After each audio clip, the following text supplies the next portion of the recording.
Você quer saber sobre sala de aula invertida? Tudo que aparece nos concursos sobre esse assunto? Então vem comigo que eu vou te mostrar nessa aula.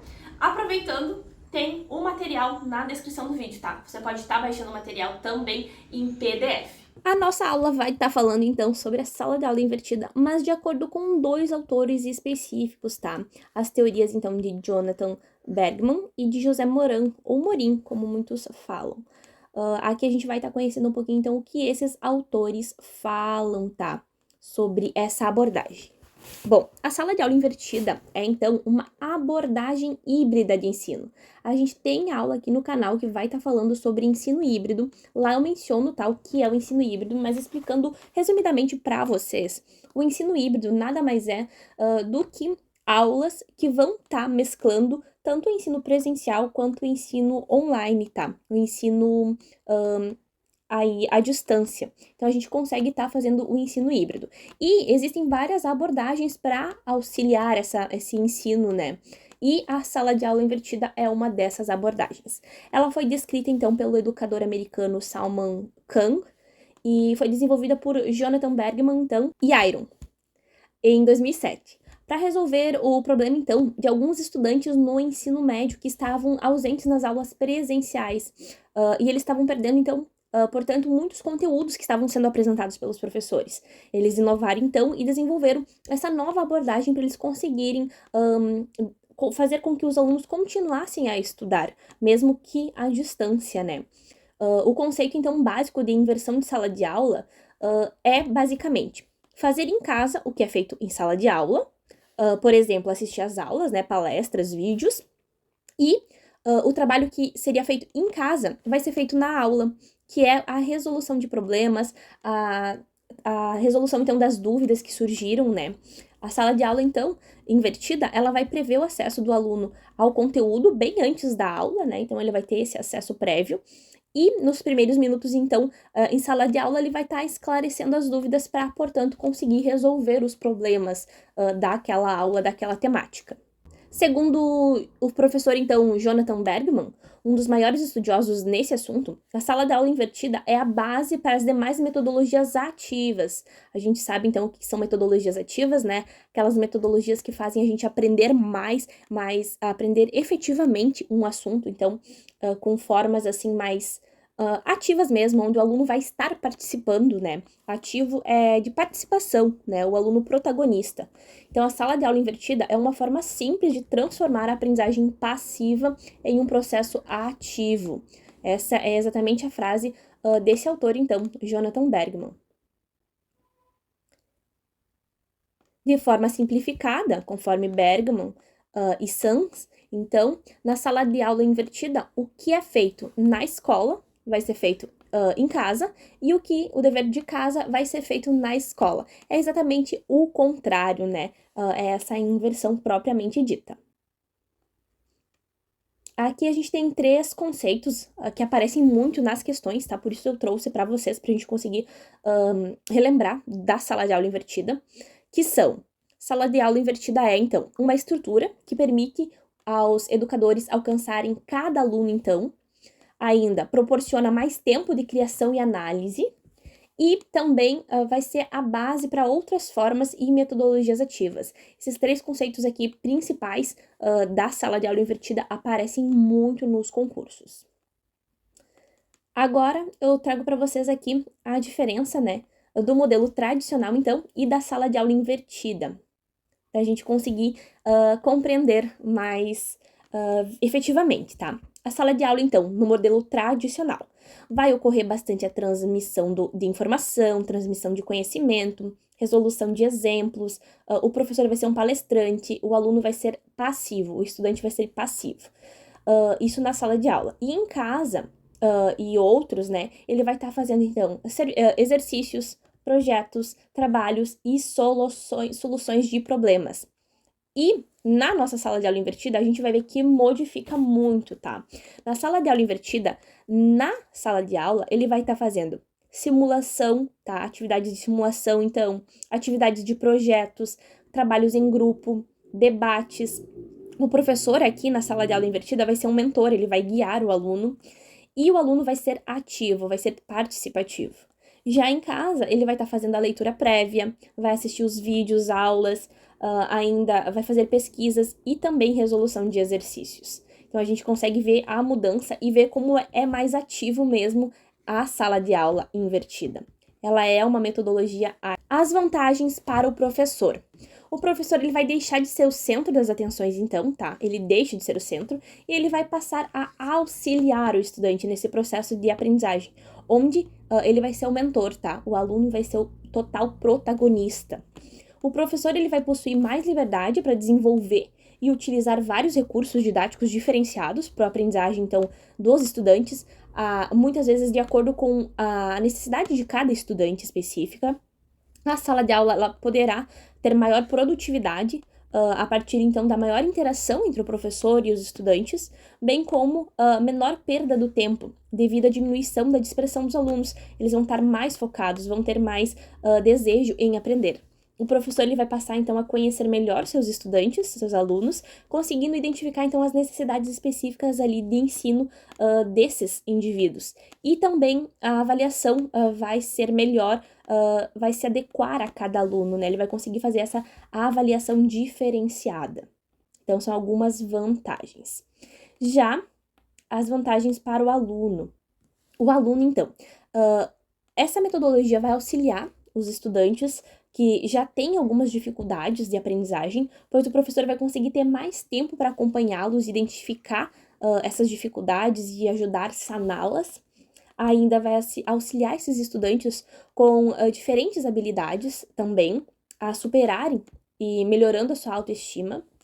O estudante ele pode adequar o professor à sua velocidade, então na aula ele vai conseguir pausar, ele vai conseguir acelerar, né, todo aquele conteúdo para conseguir compreender da melhor forma. Então, se ele gosta e ele consegue estar aprendendo de forma mais acelerada, ele pode acelerar o vídeo. Isso vai possibilitar a continuidade e a vontade de assistir aquela aula, né? O que não daria para fazer no presencial. E vai intensificar também a interação entre o aluno e o professor, o estudante e o professor. Vai ter, então, essa experiência inestimada para os alunos, né? Eles vão conseguir ter esse contato de mais proximidade com o seu professor. Ainda vai intensificar a interação dos estudantes entre os estudantes também, tá? A interação estudante-estudante, estimulando o trabalho em equipe, onde eles vão conseguir assumir os papéis e atitudes que vão ser características para eles no futuro, né? Que eles vão conseguir estar usando no futuro. Vai ter menor tarefa de casa, uma vez que muitos exercícios já vão ser feitos na sala de aula, em equipe, ali nos grupos, né? O estudante ele vai passar a ser o protagonista, como a gente já tinha falado, no seu aprendizado. Vai deixar, então, o papel ali passivo, tá? E vai estar assumindo o papel de protagonista. Vai se adequar, sim, à realidade dos estudantes, essa metodologia, pois a gente sabe que vai estar permitindo aí eles organizar o tempo de estudo em casa, né? Vai ter essa autonomia, de acordo, então, com a realidade de cada um, né? Permitindo maior, então, liberdade na programação dos seus estudos. Já na avaliação da sala de aula invertida, vale a máxima de que tudo vale ponto, tá? Então, tudo vai valer ponto. O estudante ele vai passar a realizar atividades em todos os momentos, antes, durante e depois da aula. Então, tudo vai sim poder ser tido como aproveitamento, vai ser tido, então, como avaliação. Cabe ao professor identificar, então, e atribuir peso a essas atividades desenvolvidas. Então, tudo vai ser organizado aí de acordo com a metodologia didática do professor, né? E a partir, então, dos objetivos pedagógicos que ele pretende alcançar. Além disso, Morin também, como muitos falam, ele reforça que a aprendizagem é, então, significativa, ela é mais significativa, porque aqui os alunos eles vão estar motivados, tá? E quando eles vão estar achando também sentido nessas atividades propostas, eles vão ver sentidos nos conteúdos, vão ver sentidos na praticidade dos conteúdos, tá? Eles vão conseguir identificar esses conceitos e também aplicá-los por ser algo ativo, né? Os conteúdos, independente da disciplina que ele vai estar estudando, porque ela vai ser uma forma mais ativa, mais significativa.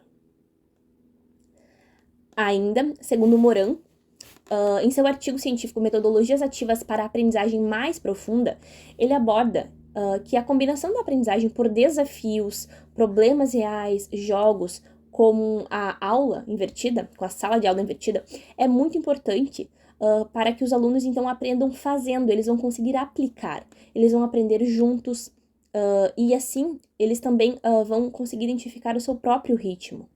Os jogos e as aulas roteirizadas, com linguagem de jogos, a gamificação, cada vez também está presente no cotidiano escolar. E são importantes caminhos que vão estar ajudando nessa aprendizagem, tá? Para essas gerações novas que são acostumadas a jogar. Então, é algo que a gente pode acrescentar nas nossas aulas ativas, né? Nos nossos métodos ativos. Há muitas formas de inverter a sala de aula, né? Esse processo. Pode-se começar, então, por projetos, pesquisas, leituras prévias, produção dos alunos e depois aprofundar esses assuntos na classe com o professor, com a orientação do professor e praticar, né, fazer exercícios, tirar as dúvidas. Então, é um processo, assim, que a gente consegue iniciar de forma gradual, tá? Também para não assustar os alunos, então você pode iniciar com leituras prévias e complementar na sala de aula, ou iniciar com uma parte do conteúdo, né? Então, tem todo um processo que você pode ir fazendo para inserir a sala de aula invertida na sua metodologia, na sua didática. Agora, eu trago para vocês algumas questões que eu encontrei nos concursos, tá, pessoal? Então, essas aqui são questões de concurso. Não coloquei aqui o nome da banca, eu não lembro. Mas a gente consegue estar encontrando, sim, essas questões nos aplicativos de questões que a gente encontra online e também nas provas das bancas, tá? Esse aqui vai estar falando, então, exatamente sobre a sala de aula invertida, onde vai ter 5 alternativas e uma somente que vai estar correta, tá? Isso aqui é interessante a gente cuidar também, é a correta que a gente está buscando. O nome sala de aula invertida se dá pois os alunos ministram as aulas e o professor assiste. Errado, né? B. Nessa metodologia, a aprendizagem se dá principalmente por pesquisas realizadas pelos alunos fora de sala de aula. Tem sentido. C. Essa metodologia não prevê um momento de socialização. Prevê, né, quando a gente volta para a sala de aula. Então, já estaria errado aqui. Pois cada aluno ele vai pesquisar o conteúdo de forma autônoma. Não, já está errado. D. A ideia central dessa metodologia é fazer um círculo com carteiras na sala de aula e os assuntos serem discutidos juntos com o professor. Não, essa aqui seria outra metodologia, né? Que seria o Círculo de Cultura de Paulo Freire. E. Chama-se sala de aula invertida, pois o professor não fica de frente pro quadro, e sim para as janelas, para inserir o estudante no seu ambiente natural. Também tá errado.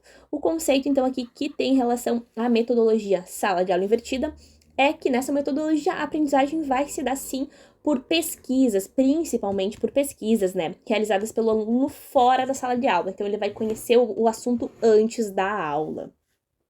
Questão número 2.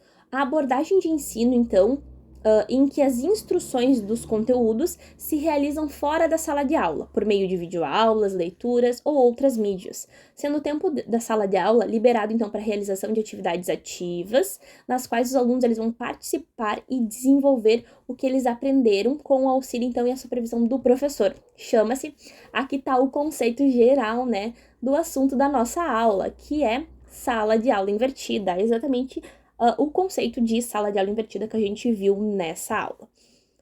A próxima questão é a questão número 3. Na aprendizagem invertida, os alunos, eles interagem, então, com o material introdutório em casa antes de ir para a sala de aula, ok? Uma característica da sala de aula invertida é fazer o trabalho difícil em casa, Bergman, 2018. Segundo o autor, então, Bergman, a utilização de estratégias invertidas e peculiares é necessária a fim de que o trabalho como um todo se torne sucesso para professores e aluno, para o processo de ensino-aprendizagem, né? Avalie as afirmações, então, que expressam orientações para o trabalho em sala de aula invertida. Como deve ser esse trabalho? Como que a gente vai conseguir fazer uma sala de aula invertida, tá? 1. Informar aos alunos, então, que serão responsabilizados pelos trabalhos que fazem. Sim, até que correto, né? Fornecendo-lhes as instruções presenciais, sim, vai ser passado antes, né? O conteúdo que ele vai estar estudando em casa. E não ser condescendente com aqueles que não assistiram os vídeos instrucionais. Ok, você não vai poder deixar, né, passar essa parte, porque é a metade da sua aula, então é a metade, é algo que vai ser preciso para dar continuidade. Então, tem sentido. 2. Produzir material instrucional para o trabalho prévio com vídeos eficazes, com duração acima de 20 minutos, para os alunos dos anos iniciais do ensino fundamental e para dos anos finais acima de 30 minutos. Não tem especificidade, assim, de tempo, tá, pessoal? Então, esse aqui não tem muita relação com o trabalho, sala de aula invertida, né? 3. Empregar as aulas invertidas para aumentar a carga de trabalho dos alunos. Não, também não tem sentido. É para facilitar mesmo o processo de aprendizagem, né? Para auxiliar. 4. Utilizar o tempo de dever de casa para que os alunos sedimentem a compreensão e os conhecimentos básicos do conteúdo estudado. Exatamente, isso aqui tem sentido. Ele vai compreender aí o que é aquele conteúdo, né, previamente. Então, o nosso gabarito aqui está correto, tá? A gente tá pesquisando as corretas, isso aqui tem que analisar bem também, que às vezes eles colocam todo esse texto aqui, a gente analisa certo, mas aqui tá escrito incorretas, daí acaba que a gente erra, né? Então, as corretas é a 1 e a 4. O nosso gabarito aqui seria a letra A, né? São as 3 questões, então, que eu encontrei, para não ficar tão extenso o nosso vídeo, tá? Mas existem muitas questões relacionadas a essa metodologia online. Vocês conseguem encontrar, então, nos aplicativos aí de questões e também nas provas, nos sites das bancas, né? As referências que eu usei para estar fazendo, então, nossos slides. E eu vou deixar o nosso contato. Se alguém tem alguma dúvida, pode chamar a gente lá no Instagram, pedagoga_concurseira, ou no e-mail, tá? E se vocês têm alguma sugestão, então é só comentar aí embaixo nos comentários qual é essa sugestão, qual assunto você quer ver por aqui, qual banca, ou ainda resolução de questões de determinado assunto a gente vai estar trazendo para você. Tchau, tchau e até a próxima!